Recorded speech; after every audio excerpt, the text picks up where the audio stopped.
Market में कोहराम मचा है, लोग दुखी हैं, जिनके पोर्टफोलियो साफ हो जाते हैं दुखी तो होंगे होंगे। लेकिन ये एक तरीके से इंडियन मार्केट में जो यंग इन्वेस्टर्स आए थे, उनको मैच्योर करने के लिए एक बड़ा लैंडमार्क साबित होगा ये जो गिरावट, मुझे लगता है। सुदीप जी, 50-30-20 का रेशियो यहाँ पे अनुराग जी ने दिया।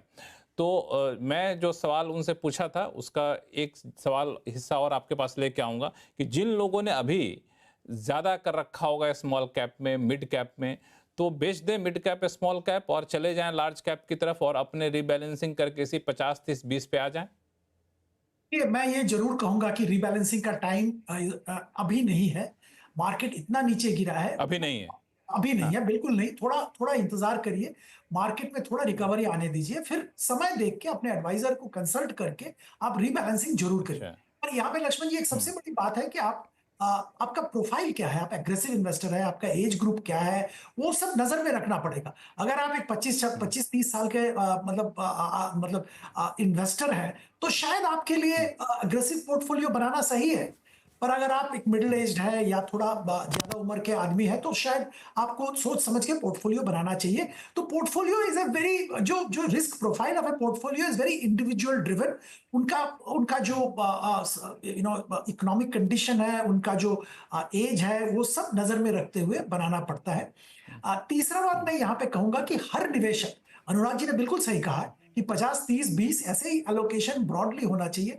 पर आज के दिन में हर निवेशक के पास इतने एक्सपर्टीज नहीं होता है, एडवाइजर्स भी इतने मिलते नहीं हैं। तो maybe you can go through balanced fund और multi asset um, allocation fund. ये एक अच्छा जरिया है कि you are not taking the call, you are letting the fund um, manager take the call कि कैसे एलोकेशन होता रहेगा।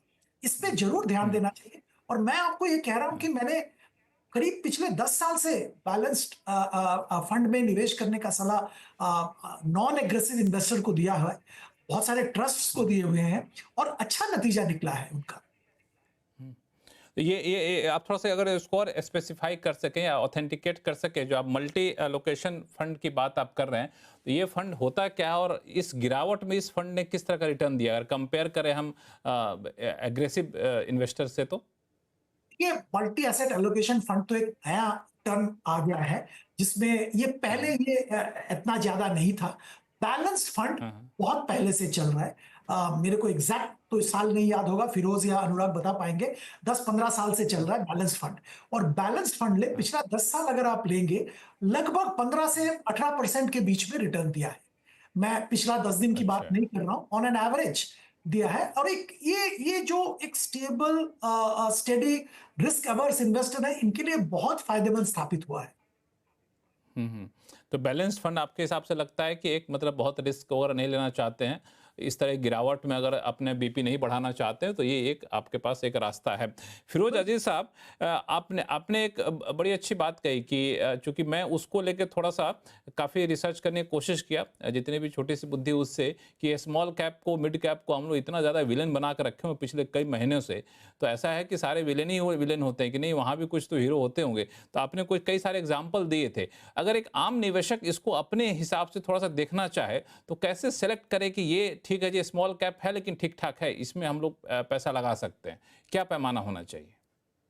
अब देखिए स्मॉल कैप फंड्स जो होते हैं वो बहुत सेलेक्टिवली लेने पड़ते हैं क्योंकि उनकी जो डिस्पर्शन है रिटर्न की सर, कुल मिला के समझो हुँ, 37 स्मॉल कैप फंड्स हैं।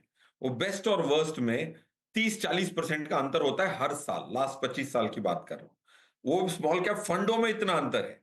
अब अगर आप इस कैलेंडर ईयर के स्टॉक्स देखें ना, स्मॉल कैप जो 250 स्टॉक्स हैं, एनएसई 500 का भी हिस्सा है वो, उसमें बेस्ट स्टॉक ने 30% की रिटर्न पॉजिटिव दी है इस कैलेंडर ईयर में, लास्ट 50 दिनों में। और सबसे वर्स्ट स्टॉक ने 55% की नेगेटिव रिटर्न दिए।